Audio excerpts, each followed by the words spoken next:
एतराज करना चाहूंगा, ये मुतजाद व्यूज आपने देखे। पीटीआई एक वाहिद जमात है, वो ये कह रहे हैं 90 दिन वाला भी जी ड्रामा है, ये भाग रहे हैं इलेक्शन से क्योंकि ये चाहते हैं कि जो हमें हमारा बिल्कुल बंदोबस्त कर दिया जाए पाकिस्तान तहरीक इंसाफ का, उस वक्त इलेक्शन करवाए जाए। बाकी जमातें तो मुझे लगता है कंफर्टेबल है, they are not really bothered के इलेक्शन हो रहे हैं 90 दिनों में, नहीं हो रहे, देयर इज कंफ्यूजन।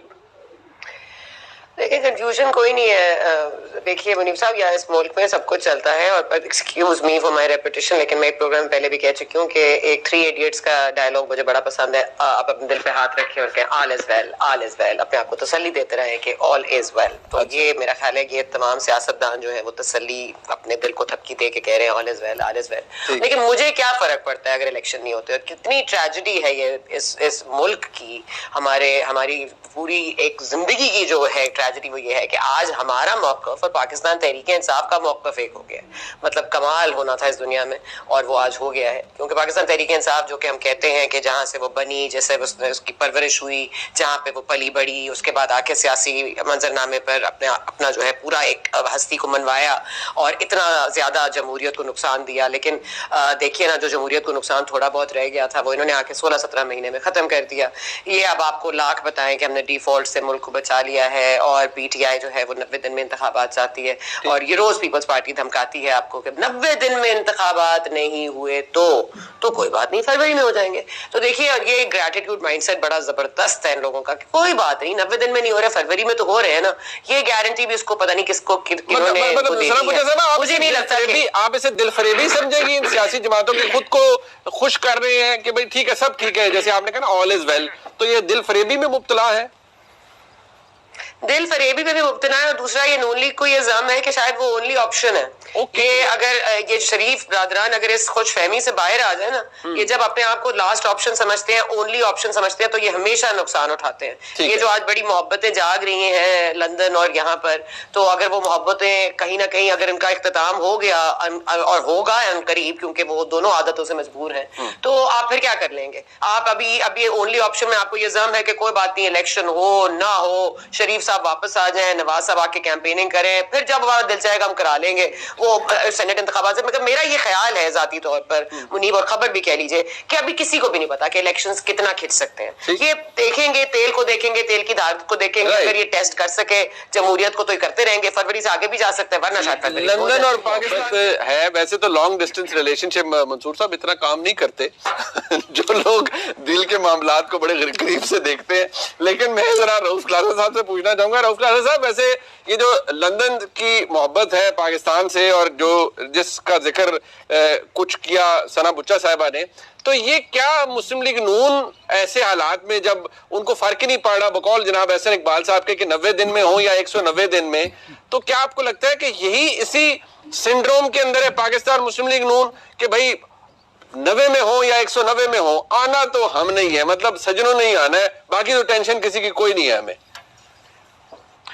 2-3 बड़ी मेरे ख्याल इंपॉर्टेंट बातें ये आपने भी की हैं और सना साहबा ने भी की हैं। एक अभी आपने बात की ना खुश फहमी की, कि क्या ये अपने आप को खुद ही तसल्लियां देते रहते हैं, मेरा इस पर डिफरेंट व्यू है। अच्छा, इन सबको पता है कि इलेक्शन नहीं हो रहे, दे नो दैट। ये आपकी मेरी कंजम्पशन के लिए, आपको और हमें गोलियां देने के लिए, जी हम तो बड़े डेमोक्रेट हैं, हम तो चाहते हैं, तो वो देखें जी वो फलां नहीं करना चाहते। सारी चीजें जो हैं, या निगरान सेटअप क्या होगा, कौन वजीर बनेंगे, कितने अरसे के लिए होंगे इलेक्शन, कब होंगे, कैसे होंगे, ये जरदारी साहब और उनके मियां नवाज शरीफ साहब जो खबरें आई थी, दुबई में मुलाकातें हुई थी, ये सारी चीजें जो ये गॉड फादर्स है ना हमारे सियासत के, सारी तय कर चुके थे सारे के सारे, उन्हें पता है। और कभी पार्टी लेवल पे कभी इनको एतमाद में नहीं लिया जाता। आपको याद है जब इन्होंने जनाब बाजवा साहब का इन्होंने वोट डालना था ये एक्सटेंशन में, आपके सामने कैसे लड़ाई हुई थी इनमें, ये जो थे अगर नवाज लीग साहब के बड़े बड़े जुगादरी थे, जी। क्या कहा था इन्होंने, इनको बुला के कहा गया था कि जनाब कि ये लें जाएं और वोट डालें, और किसी ने लाइन में खड़े होकर वोट डाला था, लाइन में खड़े होकर वोट डालते। बल्कि याद है जब हम ये यहाँ पे मीटिंग जब हुई थी, शायद खान अब्बासी साहब संभाले नहीं जा रहे थे, जी क्यों हम करें, तो फलां करें, जेलों में रहे, डाला, तो ख्वाजा आसिफ से लड़े जब, क्यों ख्वाजा आसिफ साहब मैसेंजर, उन्होंने इनको मैसेज डिलीवर किया। तो जब ये ज्यादा अपने आप से सारे बहर वहां के गल सुने, ये फोन चुको तो मियां साहब ने मिला लो, तो उन्होंने गल कर लो, उस पर सब चुप हो गई। मतलब ये औकात है आपकी पार्टी आपको एतमाद में नहीं लेती। कभी जरदारी साहब हूँ, या नवाज शरीफ साहब हूँ, या दीगर साहब हूँ, वो आपको तो कभी आपको आके इस काबिल नहीं समझते कि हमारा क्या ऊपर लेवल पर अंडरस्टैंडिंग हो रही है। वो ये कहते हैं अगेन ये पार्टी का काम है, पार्टी फैसला करेगी। यू आर द फॉलोअर्स, आपको पार्टी डिसिप्लिन के तहत आपको बात करनी पड़ेगी। नहीं करेंगे तो फिर मतलब क्या क्लासर साहब ऐसे है कि सर, क्या क्लासर साहब ये बात है जो आपसे मैं आपकी बात से एक्सप्रेस कर पाया हूं कि जब इन्हें कहा जाएगा कि अब इलेक्शन हो रहे हैं तो ये चुप करके मान जाएंगे कि अच्छा जी अभी होने हैं, इनमें से कोई आवाज नहीं उठाएगा, कोई कुछ नहीं करेगा और ना ही किसी को एतराज है? इसको थोड़ा सा बड़े कैनवस पे ना देखने की जरूरत है। मैं थोड़ा सा एक और कमेंट कर लूं, बड़ी अच्छी बात की उन्होंने कहा ये अपने आप को लॉस्ट ऑप्शन समझते हैं। सना साहब ने बात की, यही ऑप्शन अगर आप याद रखें तो ये पीटीआई के चेयरमैन साहब जब वजीर आजम थे, इन्होंने एक बात तकरीर की थी, अपने किसी भी टीम को कहिएगा निकाल देगा क्लिप आपको, जिसमें इन्होंने एमएनए वगैरह को बुलाया था। इन्होंने कहा जनाब के अगर फौज के पास कोई मेरे अलावा कोई ऑप्शन है तो लेकर आए। याद है आपको? बने हैं और तो ऐसे चला नहीं सकते ना। अगेन एग्जैक्टली तो 6 महीने बाद खान साहब बाहर थे।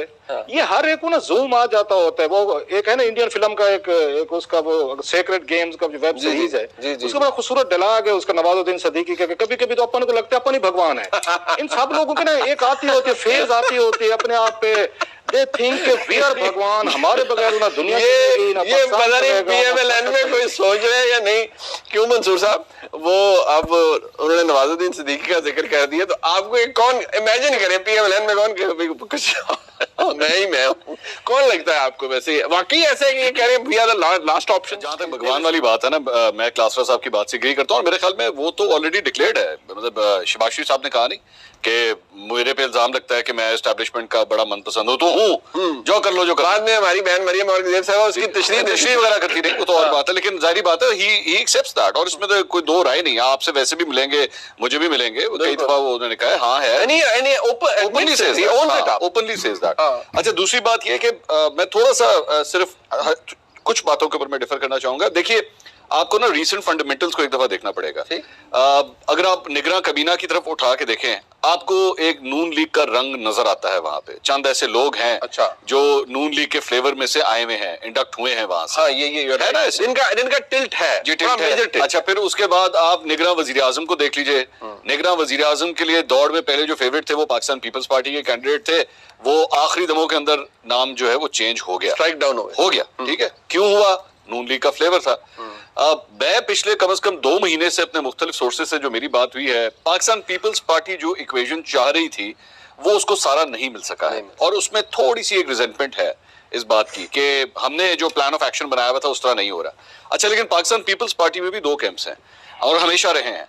क्लासरा साहब इसके ऊपर मुझसे बेहतर कमेंट कर सकेंगे कि पाकिस्तान पीपल्स पार्टी पंजाब और पाकिस्तान पीपल्स पार्टी सिंध दोनों के अपने अपने पॉइंट है। और कायरा साहब का जो थोड़ी देर पहले आपने सुनाया था, आपको याद होगा कि आज से तकरीबन महीना 1.5 महीना पहले ये बात हुई थी कि पाकिस्तान पीपल्स पार्टी के चंद रहनुमाओं के हवाले से नून लीग के साथ सीट एडजस्टमेंट्स की बातें हो रही हैं कि फला लोगों के आगे जो है ना वो उनके साथ सीट एडजस्टमेंट होगी, जिसमें कायरा साहब का नाम भी था, उसमें गिलानी खानदान का भी उसमें नाम था, उसमें चंद साहब का भी नाम था।